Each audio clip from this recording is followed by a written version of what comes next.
Hello everyone. आज का हमारा टॉपिक है तीन महत्वपूर्ण चीज़ें हैं जिस पर हम आज बात करने वाले हैं। पहला है safe zone versus danger zone, दूसरा है सेफ स्कोर और तीसरा है कि सीबीटी वन का जो है कट ऑफ है ग्रेजुएट और अंडर ग्रेजुएट के कितने जा सकते हैं। तो पहला है safe zone versus danger zone.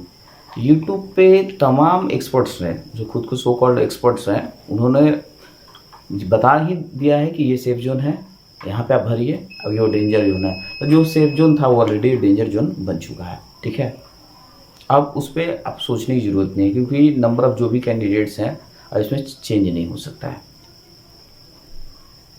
तो ये मान के चलिए कि कट ऑफ जो है कोई आसान नहीं रहने वाली है। फिर भी माइंडसेट अपना पॉजिटिव रखना है, नेगेटिव किसी भी परिस्थिति में नहीं सोचना है, पहली बात। दूसरा कि सेफ स्कोर कितना जाएगा। सेफ स्कोर तो कोई बता नहीं सकता है, कोई कितना भी बड़ा एक्सपर्ट हो कह दे कि इतना सेफ स्कोर होगा, मान ही नहीं सकते हैं। ऐसा इसलिए और आपको मानना भी नहीं चाहिए। इसके पीछे जो सबसे बड़ा जो कारण है वो ये है नंबर ऑफ कैंडिडेट्स कितना है एक शिफ्ट में, जो है जो क्वेश्चन की जो डिफ़िकल्टी लेवल थे वो कैसे थे, उसमें कितने कैंडिडेट थे। तो ठीक है, हो सकता है कि एक शिफ्ट का पेपर ईजी हो, कट ऑफ हाई चली जाए।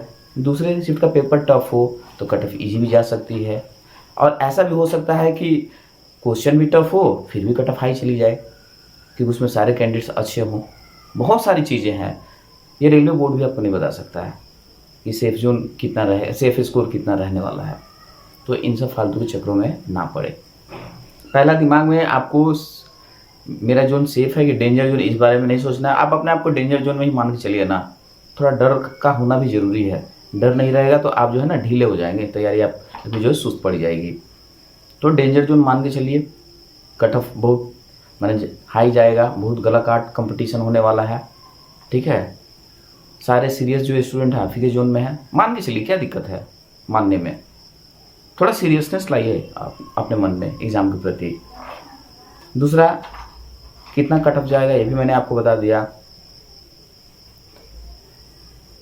कि ये ऐसा कुछ भी नहीं है। ये तुक्केबाजियों से बचे, फालतू के यूट्यूब चैनल ना देखें। तीसरी चीज़, सेफ स्कोर कितना रहेगा ये भी मैंने बता दिया कि क्वेश्चन पे डिपेंड करेगा, शिफ्ट में नंबर ऑफ कैंडिडेट्स कितने हैं उस पर डिपेंड करेगा,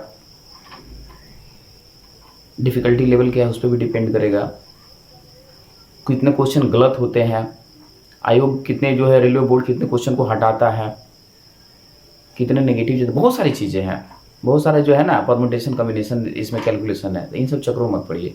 सिर्फ और सिर्फ आपको माइंड में एक चीज़ रखनी है, मुझे जो है एनी हाउ अपना बेस्ट देना है। माइंडसेट को पॉजिटिव रखिए, एग्ज़ाम प्रेशर के लिए तैयार रहिए और वो तैयारी होगी आपके मॉक टेस्ट से। जितने ज़्यादा से ज़्यादा जो स्टैंडर्ड बुक्स हैं उनको पढ़ने की कोशिश कीजिए।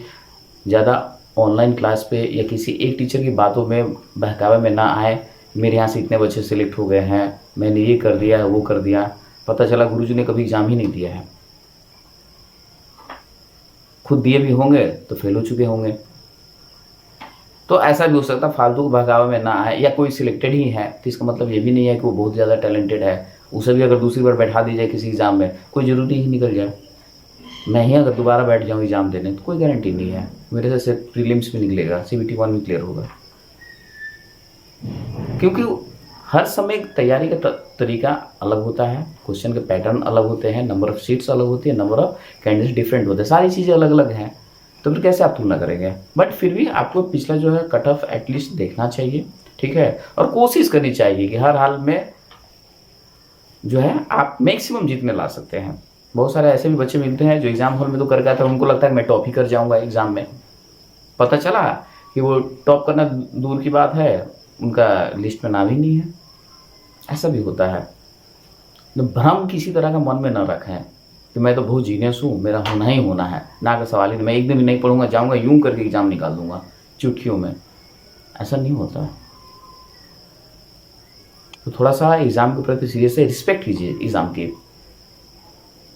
और ख़ुद की भी रिस्पेक्ट कीजिए। खुद की रिस्पेक्ट इस सेंस में कि आप कर लेंगे। कॉन्फिडेंस का होना भी ज़रूरी है, बट ओवर कॉन्फिडेंस नहीं। ओवर कॉन्फिडेंस से बचिए, कॉन्फिडेंस रखिए और किसी भी परिस्थिति में घुटने मत टेकिए, हार मत मानिए, मैक्सिमम पढ़िए, डिस्ट्रैक्शन से बचिए।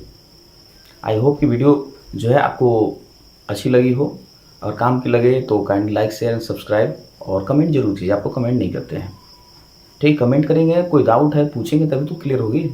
मैं यहाँ पे आपकी हेल्प करने के लिए हूँ, ठीक है ना, आप इस बात को समझिए। So kindly like share and subscribe the channel. Thanks for watching.